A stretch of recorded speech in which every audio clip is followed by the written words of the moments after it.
Yes, welcome to the Variety Hour. I'm Titus O'Reilly, and today a special guest, and timely too, because we're right in the middle of the AFL Women's season. I've got Sam Lane, who we all know as a terrific journalist, a member of Channel 7's broadcast team. You've won a Walkley before as part of the team on the Essendon saga. In a team scenario, Titus. I wish it was Well, solo, it's a team but, game. that's the next best thing. The Essendon saga, that was a... Don't mention barely, the ES. barely remember Not that. the ES. And you won the Quill Award twice, which is the Victorian media, the Melbourne Media Club, isn't it, that one? Yep. Gee, I've never won an award, Well, and if you come read on. my stuff, you'll know why. But no, I think you're talking yourself down unnecessarily. So, Sam, it's great to have you in because we're here to talk about your first book ever, which is Raw. It's the stories behind AFLW, a movement bigger than sport, and it's out through Penguin. And when did it come out? About a week ago? Yep, a week, and we're looking at this in your hand, and I'm at that stage where I still can't believe it's real. You know, I've been looking at a laptop screen from 5 a.m. most mornings to get it done in time to come out now, because that was the idea, that it come out for the start of AFLW Season 2. So to actually see that orange cover with words inside, Titus, I don't think I can properly read still, you know? Yeah, you just... Your brain goes to mash. Yeah, and it just skips over everything when you read it back. So weird. And it's got Bob Murphy giving you a quote on both the back and the front covers, which makes this sort of a holy book. Oh, you think? Thank you. I think it's got healing powers. He would hate hearing that, but I was very chuffed when he gave me a couple of lines. Oh, that's a good one to get. Yeah. I read it yesterday, and so it's very fresh in my mind, and I really enjoyed it, and I especially enjoyed just the different stories and bringing to life a lot of these women that have suddenly been thrust into our lives. You never knew they existed, and now suddenly they're household names, the Daisy Pearces and Taylor Harris, or there's so many women we'd never heard of. Yeah. And now they're just part of the footballing landscape, aren't they? Yep, and throw Craig Starcevich into that mix. He's one of the chapters and the only man, and actually there's a little anecdote about him. I mean, these chapter features live all around the country, and my initial step was to ask them, would you consider this? And the book didn't even feel real at that stage because I needed to get people to say yes. And I remember the day I rang Craig Starcevich, I was walking around the streets of Fitzroy because I like to walk and talk. I'm not that good at sitting down on the phone. And I rang Craig, I put to him this proposition, and I thought, oh my God, he's hung up on me because the phone sort of went silent. And what actually emerged was that he was taking a few deep breaths and he was quite moved. Right. And he had a little moment, and because I told him, you'll be the only man that I want to feature, but you're totally worthy in this context, and I explained why. And yeah, that was a very good start to a chapter, because in just first instance he showed me his emotion and just the honour with which he holds the role he has as Brisbane's first ever AFLW coach, and that his life changed. Who would have thought, a 1990 premiership hero for Collingwood, that's status of deity for the rest of your life, finds his happy place after coaching the Lions to 3 premierships as the strength and conditioning man under Lee Matthews. He finds his happy place as the coach of a women's team. Yeah. He says this is his favourite footballing life, isn't it, that he's found. I think he was just thrilled that a man had finally been given a platform to speak about football. It's so rare for us. Oh, yes. They don't get enough airtime. No, we don't. When are we ever going to hear what white men think about football? No, he was a beauty and drove me around Bris Vegas. I asked every subject, where do you want to go? Like, you just tell me, what are we doing? And so we'll talk about this more, I'm sure, but I was taken to Mount Barker, I was taken up Mount Cootha, I was taken to Bendigo, all sorts of places just to meet these people and get into their sporting minds as well as their hearts. It's a great primer if you just want to get your head around the pre-existing arrangements that were there for football before AFLW. It's got a lot of stuff about people telling about how they found clubs and what had existed, and some of the people that hadn't really been able to make it to AFLW because it was too late for them. Yeah. But before getting into this, what was your background? Did you ever play football or anything? Or, you write about it and it was obviously in your life. But was it just a pathway that wasn't something you even considered growing up? Yeah, my life is split into 2 or 3 big movements. The first was that my mum and dad separated when I was young. I lived with mum, only child, and her idea of a good weekend was like gardening, going to the movies, taking me to dancing and gymnastics classes, all of that, having a bit of a dance around the house. And she passed away when I was 10, and I moved in with Dad, who was a sporting obsessed, remained so, but had commentated footy, cricket, athletics, Olympics from the time I was born and actually predating my existence. So you couldn't have got a bigger contrast in terms of the settings within which I lived. So moving in with Dad at 10 with my 3 cats. And I used to see him once a week. We'd have weekends together, like on a Monday and Tuesday when he wasn't calling Right, footy. because it couldn't clash with the sport. Couldn't be a real weekend. So I was close with Dad, but, it's one thing going to someone's house once a week. This was full-time. He was a sole parent. He was unpartnered. And here he was with like these 3 cats and a daughter by himself, and had to learn really how to get me to school, to make lunches, to take me to dancing 5 times a week, all this stuff. And meanwhile, for me, I suppose I was learning what Dad's life was like, and inevitably that started every day, in the kitchen with him holding up this big broadsheet, which was The Age, and being absolutely transfixed to whatever he was reading. And then over the weekends, if he couldn't organise someone to look after me, I would just have to go to the footy. And I hated it. I was so bored. And I'd sit in these little commentary boxes, ABC, and I mean, in retrospect, these men were just the most gentle, beautiful men that I met. Stan Alves, David Parkin, the list goes on. There were beautiful, caring men, right down to the stats man, But at the time, let's face it, I was 10. I thought they were sort of old and boring. Yeah. And it took a few years before I could step out of the commentary box, because I was kind of intimidated by the crowd and it was not my place.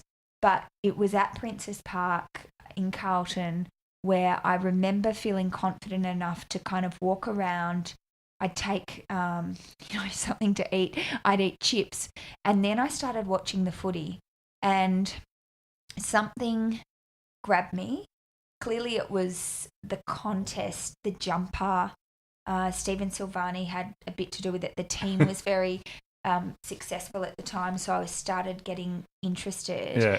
But actually, if I'm going to intellectualize it further, I know that what I felt walking around that crowd was something I didn't have at home, and that was a big family and a community. And so my happiest footy memories are actually sitting alone at Princes Park, just fascinated by these families that would take sandwiches perfectly cut with egg, wrapped in Glad wrap, and thermoses, and I just sort of, I guess I felt part of it because I was sitting next to them. Yeah. And then the footy came next, and then from that, my feminist inclinations, I guess, that came to life. And I thought, well, Dad's talking about footy. I'm watching it. I'm learning about it. I'm exposed to it. Why can't I? And then I paid attention to more media, realised that the person that was transfixing him in the paper was actually Caroline Wilson because of the incredible articles she wrote. And so I set my sights pretty early on as a young person on being a football journalist. Right. And then Caro came and talked at our school. That was the good luck thing that happened. That was a big moment. Yeah. So I met her and apparently tagged her harder than Stephen Baker used to tag when he was playing for the Saints. So you didn't ever play, though? That wasn't even something people did? Oh, my gosh. No. Oh, God, no. It was not even in my thinking that I would play. I danced. I'm a non-contact sport. I swim. I once had to play hockey in a round robin at school, and I was just horrified that there was this hard ball and sticks. I've played 3 community cups for the megahertz for Triple R, and it was a total debacle for me. I was totally petrified. So no, I've never played, and to be honest, contact sport for me just doesn't. It doesn't. I just don't want to get hurt, Titus. It's as simple as that. We've how long though has women? But how long have women been playing AFL or Aussie rules? Really, more than 100 years. And what was it sort of goes right back, in Victoria especially for a very long time. South Australia too. But very niche, wasn't it? It was purposely almost. I mean, I think a lot when I read just history of all sports, especially in Australia, women not being involved was almost a selling point, let alone wanting women in. Like it was so male dominated. So this was happening really as a sideline with very little coverage. I remember trying to research some of this when I was writing my book, and there's not. It's notable for the absence of reportage and knowledge. Yes, and from what I've read, and my book is not this historic, so I didn't have to go back and learn all this, but from the small amount of history that I've read on women's footy, yes, it was organised, yes, it occurred more than 100 years ago, but the games that happened tended to be like one-offs and almost as a bit of a curiosity that people would go, and almost a bit of a joke, like they'd dress up as jesters and things like that. Like it was almost like a circus kind of vibe in some instances. Like an AFLX. Yeah, exactly. And, factory workers. But when you drill down a little deeper, they were feminists that thought we just want to play. And that, I guess, ultimately in the end got momentum. But, we'll talk about this. They were always fringe. They were the weirdos. Yeah. We didn't know what to do with them.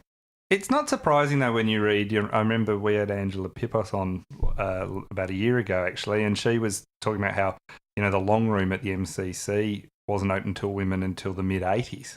So, this isn't lifetimes ago. I know. This is, in our lifetimes, they weren't even, women weren't allowed in one of the most important sporting rooms in Australia. You've reminded me of an anecdote that I chronicle in the book that Debbie Lee, who was the Daisy Pearce of her playing days, but there was no AFLW, so no one knew in the mainstream what she was doing and how phenomenal a footballer she was.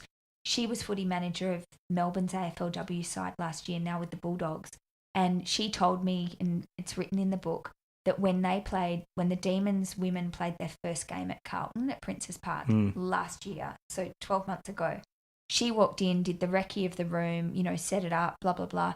There was a leaking toilet. It was shocking, whatever. That's just the facility. But there was a sticker on the wall that said something along the lines of, pick up your stuff and your mess and take it home because your wife and girlfriend is not here. Yeah. And she ripped it off the wall, and thankfully the team was spared that eyesore. But that's last year. Yeah, it's not... this is on the wall of a club headquarters. Yeah. Albeit in a room that's been, consigned to the use of AFLW teams. But it was there. Yeah. It was it summed up the attitude of a lot of it. Do you think why do you think it did take so long? Why? Because it's I mean, you're reading the media, it feels a bit like the AFL invented women's sports 2 years ago. When I'm led to believe that's not actually true, but it does feel a bit like that. But it is sort of this. It's rare you get these tipping points in life. Like as much as people talk about tipping points, you don't actually get many that are this big. Yeah. Where something has been so fringe for so long, where young girls didn't even think of playing football. Yeah. Like it wasn't just that they were. There's the stories of the women that had to stop playing at 13, 14, but the majority of women probably never even considered it. It was so far removed from them to suddenly now being, so central. Yeah. Why do you think it took so long to even get to that point? Well, that's what I tried to discover in this first 70 pages. And the simple answer is because it was not considered important. In fact, it was derided. It was dismissed. It was discriminatory. And I would apply all these words to AFL headquarters, that former AFL executives, people in the highest seats of power in the AFL just did not see it for the commercial, the participation opportunity that it clearly always was. It was always in the AFL's hands to make this competition, but the way they saw it was just so narrow that how you couldn't expand the bandwidths of brains to say, imagine if you open this up to two lots of people, like men and women. Instead, everything was just so focused on elite men's football. So that began with young boys. You've got a bit of talent. Here, let's get you in this program. But what use were girls? What use were women? Because we don't have a women's competition. Well, okay, you don't. So if you make one, then you create that. But the truth is, and I've got some voices in the book, Shiloh Curtis rings in my ears. She says to me, and she was a player for Melbourne Uni, then did development for AFL Victoria. When I asked her, what do you think the AFL thought of you? She said, nothing. And in their deep thoughts, I think they thought that we were a bunch of big butch lesbians trying to kick a footy around. And for that, she felt outcast. She felt that they were misunderstood and unimportant. They were, as a collective, so different to the dominant species at AFL House that in her description, Shiloh just felt that they were misunderstood, they were not understood, and no one wanted to understand them. And so they were fringe. They were the poor cousin, and they were neglected. And it was a snowball effect. When you don't feel valued, it was terrible, actually. It seems like a bit there was this, it's that supply and demand issue where because there wasn't an AFL women's tournament or there wasn't any major competitions, women therefore didn't really want to play. And then they turned around and said, well, no, women aren't that interested in football. So they sort of got them on both sides. They created no ability for women to go anywhere, but then turned around and said, well, women obviously don't want to play. And it's like, well, if they did, where would they go? It's that old thing with women's sport. Oh, apparently no one wants to watch it. Well, it's never on television. And guess what? When they put the first AFL endorsed women's game on telly, Channel 7 did that broadcast and were groundbreaking in 2015. It outrated some men's games from that season, and that was the penny drop moment because that spoke AFL language. That said, we can make money, we can get eyeballs, we can get sponsors that don't even sponsor us yet. Yeah. But until then, why would you want to play footy unless you had a burning passion as these only the most hardcore fanatics would want to actually. When you look at a sport like, I mean, for a bloke, it's any sport, but you look at netball and all that, you can play that socially, and it's quite fun because there's heaps of competitions and all that around. So it's very easy to get involved with. But with AFL, unless you were, if you're a woman, you had to go and find some club that would let you play, and then you'd probably get stopped at some point anyway. Or if you're Debbie Lee, you make your own club, which she did out in the western suburbs. And guess what? You're going to play games and the men's team will turn up. You know, she thought that was supportive until they hired a truck, blew up a highest bar on the back, drank beers their entire game and yelled out homophobic insults. Yeah. I mean, and this is fresh history. Yeah, This is Debbie Lee, who's now Western Bulldogs footy manager for AFLW. And so when you talk about why did this, why did this gather this group of people that roared on opening night? The people that roared actually at Fremantle Stadium, or whatever we're calling it, Optus Stadium, on Saturday night.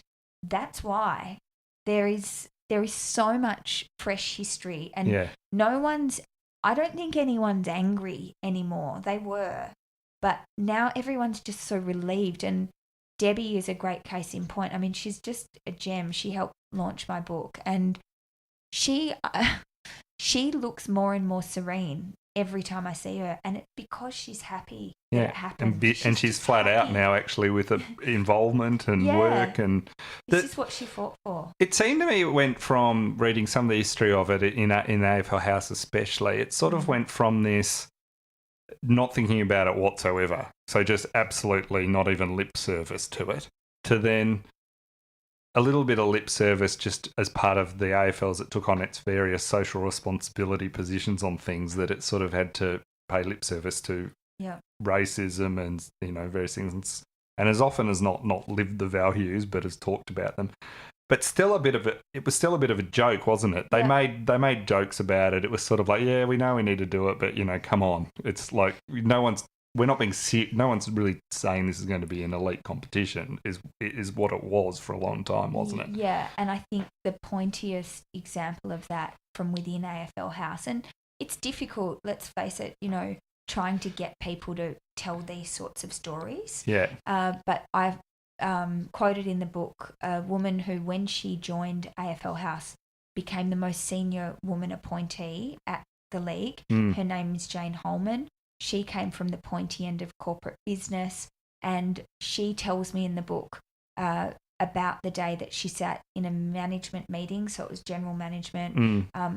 Andrew Demetriou was the CEO at the time, and a game development person was reporting on an initiative to help develop women and girls football, and her recount of that meeting is that the CEO of the day just dismantled. Just shot it down, didn't he? And that her impression was that meant, well, this is just unimportant. Yeah. Now, if that's the message from the boss, of course that instructs the culture of the people who the boss is instructing. That's right. Or at least in making an impression on. And Jane says, and by the way, I need to say Andrew Demetriou has no recollection of this meeting. He is also faithfully quoted in this book. Yeah. But he has no recollection of that meeting. He says that he's always been supportive of women's football. Jane actually says that she was so taken aback because she'd just joined the AFL. So this stood out to her like, the proverbial. Yeah. And so much so that she says she pulled Andrew aside afterwards, and because she was a human resources boss. Yeah. She said, what did you think about that? So she recalls vividly that she took the then CEO aside to say, "What, like, can you check your language?" kind of thing. So that's a vivid description, albeit one that Andrew Demetriou can't remember. That he disputes it, or says he. He says. I always think when someone says they can't remember, I understand when someone disputes it, but it's the thing I think is most telling about Andrew Demetriou's time in relation to women's football is, and in the book you sort of mentioned this briefly, but it struck me even at the time when I was watching his announcement that he was leaving, and he talked about how one of the things, and I think you mentioned this in the book too, he talks about one of the things that he regrets of his tenure was that women's football has not moved as much as he would have liked. He said that women in general had not moved and been promoted enough. Yeah. And I do write that. And I felt like at the time when he said that, I thought, well, if only there was someone who was in charge of the competition that could have done something about that. It's sort of this thing of almost like, people often do it in politics or something where they say, I wish we'd done more about this. And it's often the thing that they did nothing about the whole time. And it's sort of almost like a defense of their legacy thing where they act like, I tried really hard, but we didn't get as far as we really wanted on this. And you're like, the AFL have launched, all sorts of things in 5 minutes once they put their mind to it. So it just rang very hollow to me. I mean, you don't know whether it's Jane or Demetriou saying the right thing, but his actions said to me that they're just intentions count more than words. I'm just saying, and I just thought Demetriou never really put no priority on it at all. Another anecdote in that, and yes, you're quite right. He does dispute Jane Holman's recount of that meeting, but there is another little anecdote in there. Jan Cooper, who became the first head of female football at the AFL, and that was done on Demetriou's watch. Yeah. She began as 1 day a week, which is hilarious when you think about it now. Her salary, which was $60,000, got kickback from the AFL exec because that was seen as way too much money to be paying someone to be a head of female football. Right. So it got kicked back there. That says a lot about what it was like at that time. Yeah. And eventually she became full-time, but she also tried. She tells me in the book, I tried to get to the CEO. I've usually got a 3-strike policy. Never had that meeting. Yeah, she kept asking him to meet with her, and 3 times she just didn't even respond. Happen. So it was not a priority. And Sam Mostyn, the first woman commissioner at the AFL, she's also a key voice in that introduction that I've written. Sam described to me that the commission at the AFL got it faster. So Mike Fitzpatrick, she credits, Bill Kelty, she credits, Colin Carter wrote a report. He's now Geelong's chairman. He wrote a report 16 years before the first game. 2001, wasn't it? The Carter report. That's what I was thinking, because where Dimitri says this, there were reports on the table. It's not like this was never laid out or thought about. And so Carter's report said if we don't back women playing footy, we miss an opportunity. Like, it's really important. Dave Matthews, who's now CEO of GWS, was a game development head on the exec. So yeah, please don't mistake anyone that this was just women fighting. Men were experiencing this glazed eyes, the disinterest, the dismissing too.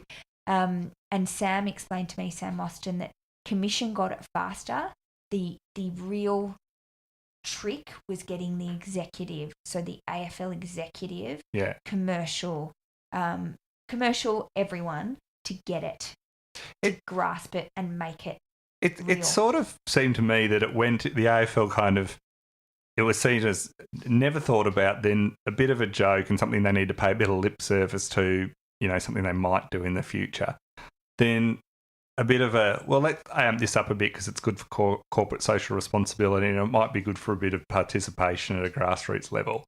And then suddenly, oh my God, we might actually be able to make money and this might be popular. And that you could see like this kind of, and the public seemed to be almost a step ahead of the AFL on some of this. Definitely. I know directly from talking to several people in there that they were shocked that it had the reaction it did.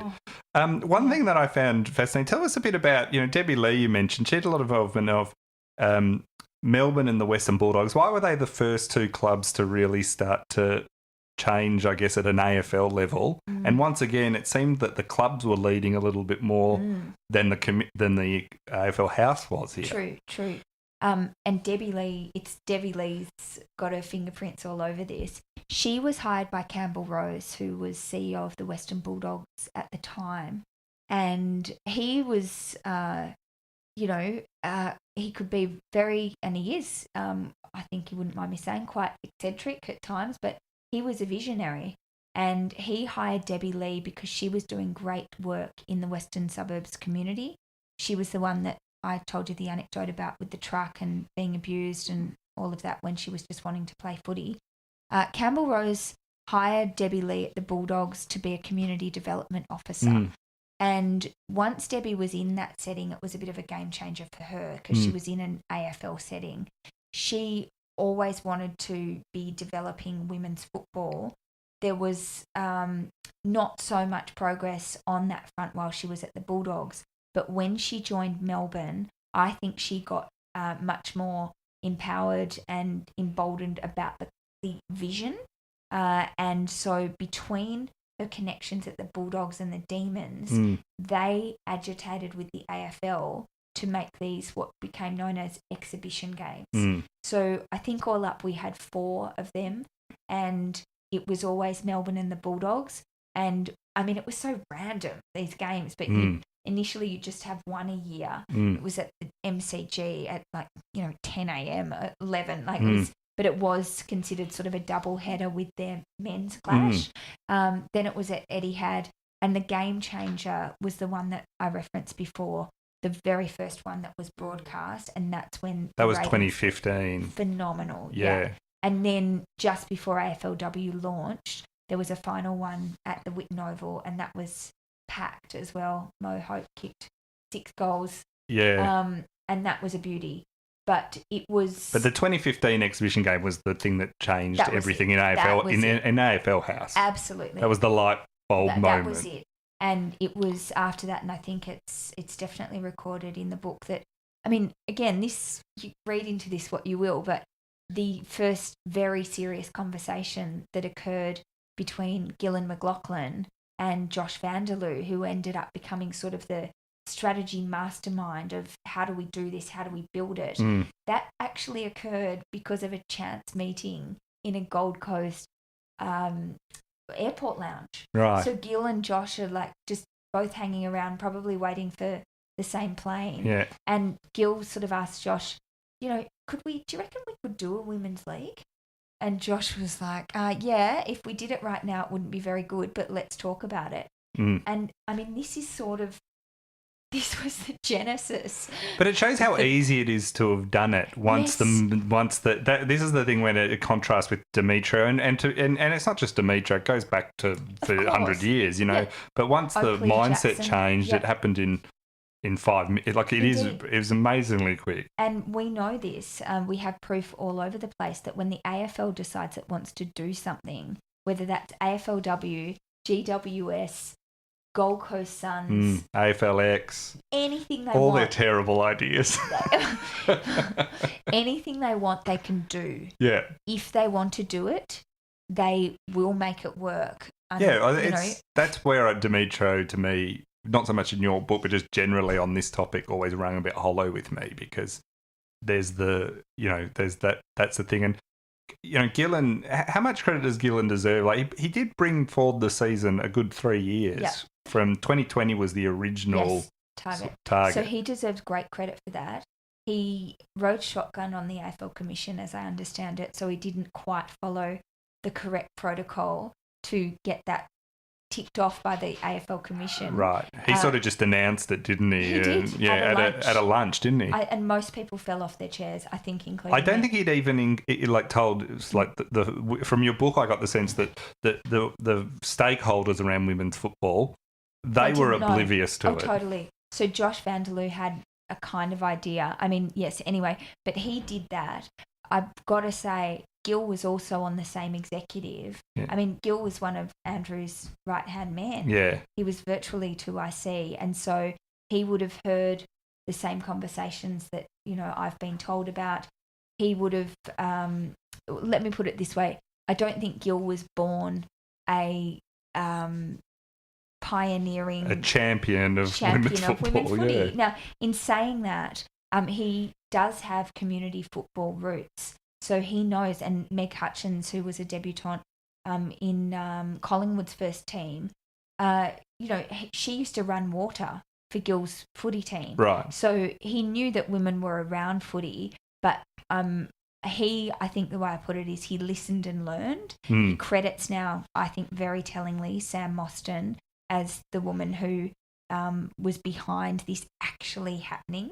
And I know that they have spoken a lot, and she has opened his eyes on a lot of things. But yes, I don't want anyone to misunderstand that I think Gil was born championing women playing the game. No, what was interesting though is you could see that at least he was not set in his ways to the point where it was just always going to be a sideshow. He spotted that opportunity pretty quickly and spun around very quickly. Yes, and let's face it, I mean, get into the mind, them well, of people that come to high positions of power. Is it not in people's interest to create legacy pieces as soon as possible? And as soon as Gil came into the chair, this was go. And we will all remember Gillan McLachlan for being CEO when he pressed go. And he did. He pressed go on this, and he's got that for life. And it is a legacy piece for him. But that's great for him too, isn't it? Well, it is. And I mean, you also bring together through all these different stories the pressure that was probably building underneath unseen to the general public around footballing circles of the interest coming in. And I wonder what was the reaction when you first heard there was going to be a women's league. It seems that the euphoria is captured in your book across different people to it. And can you remember when you first heard it was actually going to be happening? I remember being at the lunch where Gil brought it forward by 3 years. Right. So it was a women in industry lunch. And to be honest, those things used to really get up my nose because they never hit the mark. Yeah. I'll just say it. There were often panels where I'd find the people that were picked for the panels were just saying things that I knew were not true realities of life at a club as a woman. So I've, in my life covering footy, which has been probably about 15 years now, I mean, I've been hearing stories about the hard yards, the discrimination, the the sexism actually in footy clubs, and yet you don't speak up because, and when I say you, they don't speak up because they just want to be in footy. And so I'd go to these lunches and think, gosh, here's another director saying, oh, we're doing this initiative at our club, when I knew full well that at the club that person was at, there was really ordinary things going on for the women's staff. Yeah. And anyway, there's one particularly that stands out in my mind. I won't go into it now, but so on this day when Gil used that occasion, this AFL industry lunch, to say something substantial, you asked me my reaction. I was shocked, and then I was just absolutely elated. What was the reaction in the room? Was it noted at the time, or was yes. it was? It wasn't Very just much so. no one. No, people sometimes look back at key moments, and it's like everyone said they went and saw Nirvana play when they played in Melbourne, and you realise like it didn't hold that many people. But was it at the time people got it? Yes, indeed. Yeah. So the room really reacted. Yes. That's great. And what about just suddenly then once this actually got close and we suddenly realised suddenly the logo's revealed and we know which teams are getting teams and, all this stuff that's happened. And it's dawning on you, you're probably, through Seven and others having to start to work on covering it and getting used to it. Like, what was the people you talked to, this obviously was suddenly like energise them and suddenly they thought, this could actually be real. I could actually be playing for one of these clubs in next year, you know. Did you get that sense as that was all being pulled together? Very much so. From players, of course, who just felt just legit to get a stage, you know, that suddenly most of these players, and I'm thinking of Beck Goddard right now, the coach who became the first premiership coach in AFLW. I mean, not that long ago, she was taking training somewhere between Canberra and Sydney in the dark, using headlights of cars and avoiding cowpaths. Yeah. Suddenly we're moving to Norwood, to Princes Park. Even Eddie had for games. This is a life-changing experience for these people who suddenly are being treated as if they're worthy. And so that is profound for these people, for their self-esteem, for what they've endured, for all the times that they've been told, like, this is stupid. Yeah. For all the times they've even just practically had to get changed in the car, or that the gates have been locked on the change rooms, or that, the guys got the best time slots. I mean, for everything. So that's the players and the coaches. And then I guess around the people, that kind of came later, because I think what it brought out, and the fact that, that was a lockout, was this community that felt distant from the AFL. They felt unincluded. They didn't like what they saw or heard. And this was a game changer for them, because this included them. And that's why, and the AFL has research that proves this, people that have gone to AFLW, by and large, said, I didn't think I was a footy supporter. Yeah. Or, I don't support the Western Bulldogs. I'm a Hawthorn member, but I support the Western Bulldogs women's team. See, I'm still not comfortable with that. I think that we need to get all the teams in as quickly as possible for people, because I was lucky I'm not lucky being a Melbourne supporter, but I haven't had to make that choice of picking another side. And I think that's part of the great thing, is how quickly I remember watching the first Melbourne game, women's game, and thinking, will this be good? Well, not knowing how I'd react to it. And the minute we lost to Brisbane in our first game, and I remember being gutted straight away afterwards. It was footy. And I like the story you tell. You've got a great story in here once again of Brisbane's coach, Craig Starcevich, talks about how he went over to Adelaide. Brisbane were playing Adelaide, not in the grand final, but actually in Adelaide. Yes. And he said something interesting, because I think this was their reaction very early on in AFLW, especially that first night, which was, and I was the same when I went and saw Melbourne play out at Casey. It was all, well, aren't we great supporting, the women football? Isn't this terrific? Isn't it great? They're having a great time running around. and it was sort of this almost, for good reason in many ways, but it was that approach. And he said, so he went. The club went and played this. You tell this story really, or he tells the story in your book very well, that they're playing, and the first half is like that. Yeah, everyone's just happy to be there with the cheering the women on and saying, "Good on, isn't this great? Don't we feel great?" And he said Brisbane started to get ahead a bit, and suddenly the Crow supporters went from, "Isn't this great? Isn't it great?" to booing their players and saying Brisbane suck and sledging them off. And he thought, this is terrific. This is a hostile crowd. Yep. Being women is irrelevant. This is footy. And he says it was a real moment for him where it suddenly went from, being, just a bit of a feel-good, nice exercise that people had in their head was sort of, they were part of some revolutionary, groundbreaking thing, to something like, no, this is just footy now, and it's just, we just want to win. And those teams played in round 1 this year again, and they're the grand final teams, as we know, and they went back to Norwood. It was packed again. Yeah. And such a great, oh God, I love that ground. Like, it's just gorgeous. Yeah. And I asked Craig, it was probably not on air, but, how do they feel about coming back here? Yeah. And he said they love it. Like, they love the hostility. Yeah. They loved that. So it is noticeable, I think, in this second season a bit. Like, it is more, the newness has worn off a bit. It's game on. But it's actually interesting, and which led me to kind of find very interesting. I'm still, I get if some people aren't going to be interested in it, but the AFLW and women's football, it gets this visceral reaction, usually from blokes. A lot of really, but there's just this section of people who react so negatively towards it.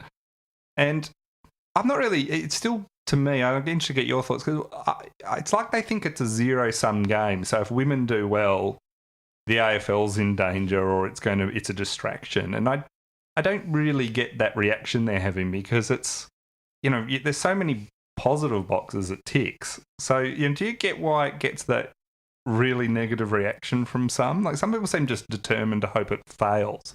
I can't understand that.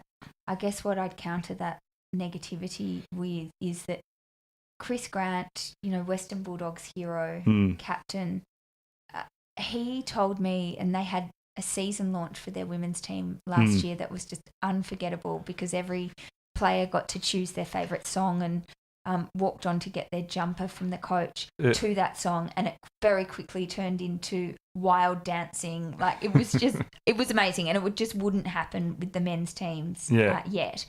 But I remember Chris Grant that night, I must have been standing next to him, and he said to me, he was just smiling the whole time, and I was like, you're really into this? And he just said, this has just put a breath of fresh air into our club. It is so good for our club. And this is a man, he's played in that male-dominated space. He was not faking that. He was expressing what I suppose a lot of people know deeply, that footy clubs are better when they've got more people involved and when they're more diverse. They just are. And so everyone, I think Craig maybe speaks about, or someone speaks about, this experience of being able to kind of take the armour off, being yourself more. A lot of men are enjoying the inclusion of women and just a changing of a vibe. I think Josh Marnie, the Melbourne footy ops boss for the men, he talks about this, that suddenly there are people coming in that just, I don't know, it's like a looser conversation that just makes for a less ego-driven sort of environment. It's hard to say that without sounding like I'm saying that women don't have egos, or that women, I don't know, more fun or something. It's not that. It's just that the culture in AFL men's is so entrenched, and it really, and coaches' surveys say this, it's based on paranoia. Of high performance paranoia, and it's not very healthy. So with this sort of, we're good like that, man. We tend to we tend to be our worst enemies. So I don't know why the dynamic of women is changing this, but somehow it is. I think it's also just a lot of energy, though. I mean, I talked to a few people who are involved at a junior club level, and their memberships, or amount of participation, amount of people paying, it's just almost doubled because suddenly, and it's just the energy around the club is just different. Well, it's a lot of these clubs, and you're seeing this in Tasmania at them, they're struggling to put together a male team, let alone have enough clubs to have resources and the licenses and fees that come in to help support the club. Then suddenly, whole families are coming down because the daughter and the son are playing and they're all there all the time. And I was talking to Sergio, I do the podcast with. Sometimes, he saying to me that down at his club, the young boys, it's just normal to them to have the women's team or the young girls team play with them. So they just get out of the change rooms when it's their turn, and they think nothing of it. There's none of what we kind of would think of where it's still a bit, this is not what it was, and so they just think it's normal. This is have the new no normal. issue. Yeah, it's the new normal. Yeah, and it is. It's great. I've talked to a lot of dads who have come up to me, just perfect strangers, and sort of say, thank you, thanks for covering this. Like, don't thank me, I haven't done a damn thing. But there are fathers, and I think it's really important to acknowledge them, who they felt unincluded because maybe they just had daughters. Maybe that's my dad, that I was never going to play footy, even though it was his life obsession, because I didn't have a part. So why would he put me in that scene when he knew what he knew, or saw what he saw, or understood what he understood about attitudes? Now, men, if let's rewind my childhood and I move in with dad at 10. Yeah. Imagine if AFLW existed. That's right. Maybe I did have a kick. Yeah. Maybe you looked up to someone and thought, yeah, that's right. And he, as a dad, would have thought that's okay. Whereas before, it was hard yards. I mean, there were dads. Daisy Pearce's dad was her great champion in terms of footy, who, as she says in her amazing chapter, buffeted her from a whole lot of criticism. And she started playing at Bright, was the only young girl that Oz kicker. Her story's amazing. I mean, and she's where I see, it's, and there's been a lot of criticism to the start of this season about the skills and everything, which is kind of amazing. And I kind of think of it two ways. I think one, it's sad, and then the other thing I think is these people don't get it. It's just galvanising the community around it, because you kind of want to see, the women involved, the players, stick it right up and back to you as a Ted Whitten. You kind of want them to say, they're going to succeed anyway. But you look at a Daisy Pearce, who's, and there's others, some you carry, like Katie Brennan, and that you cover in the book. Their skills are just a level above. You can tell the women that have not come in from netball or basketball or other elite sporting programs, who have actually come up through, amazingly managed to find a pathway through.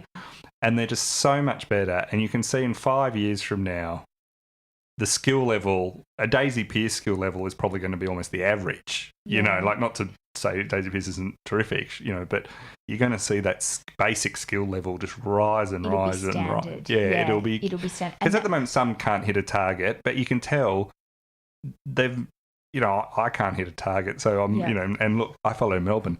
Most of our team's players haven't been able to hit targets, but you know that you can tell the ones that have played football consistently over a long period of time, and you can tell the ones that haven't.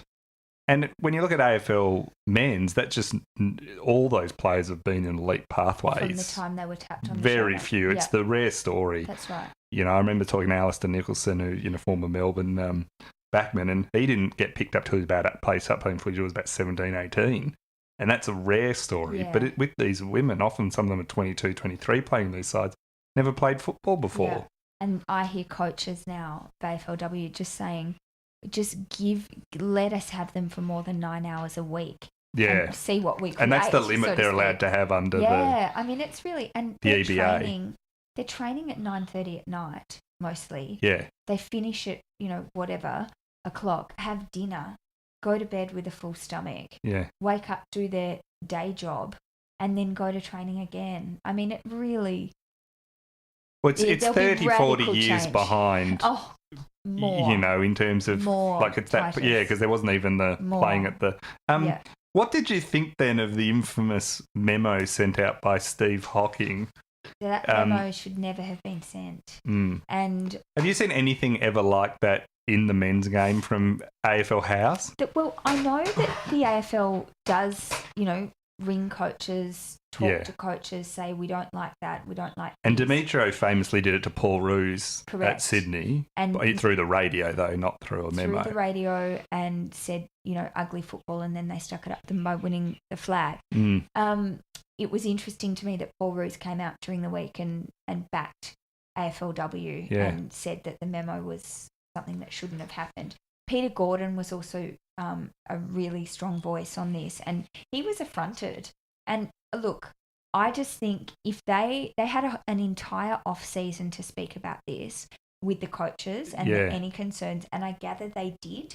So I've heard Beck Goddard say on the record it wasn't a surprise to her that this memo came. But to me, I was just affronted by it. I even felt insulted by it, because the AFL's priority right now should be really supporting this nascent competition. Yeah. I actually can't believe they're launching AFLX right now. Well, I was going to ask you about that. I do not understand. It just blew logic. When I saw it, I just thought, thank God, because women have had the front page of the sporting paper for far too long overall. It was sort of hilarious that they've got this successful project already. And then I love the contrast just on the memo briefly, and then we'll get back to AFLX, because it is a really interesting one with the memo. Where it got interesting for me with the memo was when in it, and Steven Hocking tried to walk it back a bit and say it was misrepresented. And it's like, no, mate, we've read the actual memo. It's not like, we can read.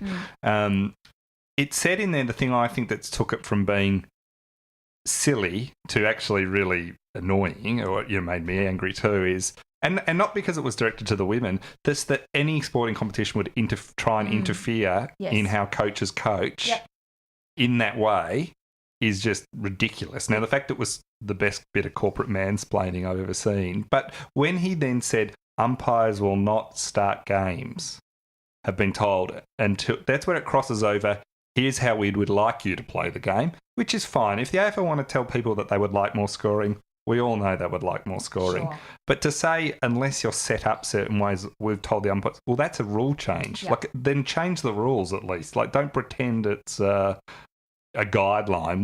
When umpires follow rules, they don't follow suggestions. So, that's where it kind of crossed the line for me a little bit. And then if you're saying that there was backtracking, I can recall a statement along the lines of, well, this is not a rule change. I mean, seriously, it just, what really bugged me is that this competition is fresh. It is 37 games old, right? It's vulnerable in some ways, and this made it look like it was a disaster, like it was almost over. It was an overreaction. It was, and it should not have been public. They can have conversations if they want to. Yeah, but not in writing. I would not have sent that thing. And when you put it in the frame that you have, that actually raises integrity issues about the integrity. Well, that's of where games. I think it united the AFL community more broadly, in that if they're doing this in AFL women's, what are they doing in the men's? Have we not seen the memos before in the men's? Are they doing this as well? And the men's teams at least are of a size and stature and been around so long, they can tell AFL House to get stuffed on certain things when they want to. But and then I think your point about two things. One, this is an early competition. The idea this is going to be perfect tomorrow, no one's got that view. When people say, "Oh, it's not as good as the men," well, come on. One, it's not going to be the same style of game as the men ever. It's a slightly different sport. But I found after the first round, I watched Melbourne's game and it was really entertaining. I know. I don't even get why they reacted so much. I haven't watched any game counting the goals, going, gee, I'm bored because there isn't enough scoring. I mean, even that GWS Carlton game on Friday night and the Thunder and the Lightning. Yeah. At the end, I was watching it with two friends on the telly, and we were all sitting there kind of breathless at the end. Taylor Harris has done this big tackle that didn't quite go right, might miss this week, with an injury. Bree Davies done her knee. The coach is in hospital or just been discharged. Darcy Vessio's bawling her eyes out. And the three of us just watching on telly, sat there, went, oh my gosh, that was so intense. Yeah. Like it's an intensity that. I find it gripping. I also found it funny that they all were reacting to the Collingwood-Carlton game idea that wasn't that entertaining. And, you'd know this. Carlton not being very good in a night game is hardly... if you reacted every time they did that I will just let that one through to the keeper as a Carlton supporter. What I will say on that, though, they should not have tried to recreate the dream scenario and dream launch by playing Collingwood and Carlton. Exactly, again. That's right. They should have handed it. They should have a grand final rematch or something. Yeah, that's right. It was, again, that's so small-minded. I think it's like, oh, that worked. Let's do that again. Yeah. I mean, you can't. I mean, in life in general, sometimes it's better just to have one great experience. Yeah, it's very hard to go back and recreate it. Yeah. Yes. Do you think also just the thing that's interesting is the contrast of their willingness to say, this is a generational thing when it comes to GWS and Gold Coast, which financial outlay is so much bigger than AFLW's. It's not even funny. And then on this to be so knee-jerk and not actually go, look, we're going to judge this on where it is in 10 years. It's a really good point. And I must get out the grab because if it wasn't this year's season launch, it was last year's. But maybe it was both. Gillan McLaughlin made statements at the launch of AFLW seasons along the lines of, we will support this competition, let them grow, let them play. Yeah. And yet, week one, the AFL itself, I say, undermined the entire competition. Yeah. Essentially, it made it seem like they didn't have full faith in it. Exactly. It was a question of faith more than anything else, and you just looked at it and went, oh, come on. Come on, and it mobilised the trolls. Yeah. The critics. Yeah. But I think it also, people are quieter about it, but I think a lot of people I've spoken to were more like, it's almost good if you're in competition with AFL House. Nothing says more like club football than the fans all going, bloody AFL House. And Peter Gordon's, been very strong. So we know that that's a good sign. I know we have to finish up in a sec, but on AFLX, it is very surprising the timing. They had this beautiful month and a bit where it's the tennis is over, no one's caring about cricket, BBL's finished, it's leading into the actual AFL season. So you've got this great ability for football to start early and have this window of spotlight on just one product. And then they announce this AFLX thing, which seems to be something that no one is wanting or asking for, and the clubs hate it. I've spoken to people about 5 different clubs about it, and they just, it's palpable in that Fife pulling out 10 hours after announcing he was going to play. It is strange, isn't it, that they've sort of overshot their own... And I understand some of the budget has gone from AFLW to AFLX. Apparently the marketing. Yeah. Is that surprising to you?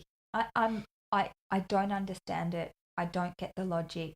And again, I think it's really dangerous. Yeah. There was a State of Origin game that the women played at the end of last year, and that was not well done. That was organised by the AFL. It didn't get enough publicity. The crowd was below expectation. And from what I'm told from within the camps, and it was Allies and Victoria, particularly for the Allies, the setup was not good. It was second rate. Yeah. And I don't see how these things can happen. I couldn't understand the lack of marketing around that just to get people knowing when and where it was on. I mean, these are the basics. So to me, it feels bring gymnasts and mirror balls and having some big thing at Etihad Stadium to launch, AFLX. It's actually a distraction from a competition they're trying to build. Yeah. And it deserves to really be nurtured. It deserves to have its space, I think. It does. Because it's not like women's sport and women's football is hogging the limelight. The rest of the year, no. It's like for 6 weeks, just let it have its... Build it. Yeah, and leave it alone. And yeah. But obviously they thought this is such an important thing that they needed to get it in. But I don't get it. Maybe we'll be thrilled. This could be when your we next watch book. AFLX. The birth of AFLX. No, sorry. I'll keep an open mind. I know I have not exactly. I'm so negative about it, and then I just think, what if it's like the BBL or something? But maybe it'll be great. Let's watch and we'll talk about it afterwards. I think so. There's a lot. We haven't got we couldn't get through all the books, so there's stories in here though, just to cover it off in raw. You cover Katie Brennan, Taylor Harris, Beck Goddard's got a chapter, Daisy Pearce, Sarah Perkins. That's a great chapter. Can't believe you read it so quickly. She's very she's a true great character in this. She's on the field, but when this comes through, she's very just raw and honest about her life in it. It's really interesting, her chapter. And she's a shy person. Yeah. She speaks a lot about the hate that she's actually encountered online because of her body. Goodness me, what she's absorbed as a young woman, I find amazing.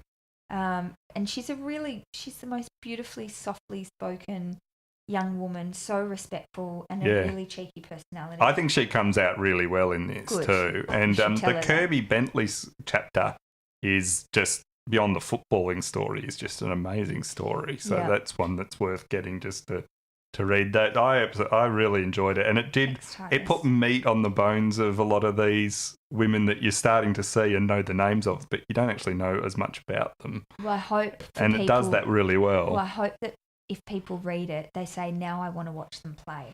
Yeah. And I've spent my adult life writing these sorts of stories about men, and that's great. I've loved that too. Yeah. Learning that Robert Harvey once was getting Italian lessons and playing the guitar. That was a great story for me to write. Going to Brett Kirk's family's place, sitting down with Robert Murphy, Adam Goods, Nat Fyfe. These stories I have loved writing. This was, for me, a professional opportunity to do that, but with women's subjects mostly, apart from Craig, and to hopefully, start to build an encyclopedia of knowledge around this new breed of footballer. Yeah. So I'm not exactly signing up to Raw 2 right now while my brain is still a bit dicey, but, I hope that this exists in a form where, sure, we can read this book, but maybe you can click on a website and read more about Daisy. Well, it's a great snapshot in time of these first stars of AFLW, really. That's what's really good about it. So the book's raw. It's available everywhere, isn't it? I hope so. Good and bad. Penguin tells me it is. Yeah. Hope I've so. seen it in a couple of stores. My problem is if I go into a bookstore, I end up walking out with 20 books, so I try and avoid them a bit. I can't not buy a book. Do you like that when you get... I haven't been able to read a book for a while. Yeah, because you're writing one. Yeah, I'm getting back into it. I bought Fire and the Fury the other day. Oh, the Donald Trump one. I'm looking forward to getting into that. Yeah, that's a bit like if Eddie Maguire ran a country. No comment. Well, thank you. We'll have to have you back on at some point because it's been great talking about AFLW, but there's a lot of just general footy nonsense that's great to talk to you about too. We will definitely debrief about AFLX, that's for sure, if you have me back. But I've loved it. Thanks for having me. No worries. Thanks, Sam.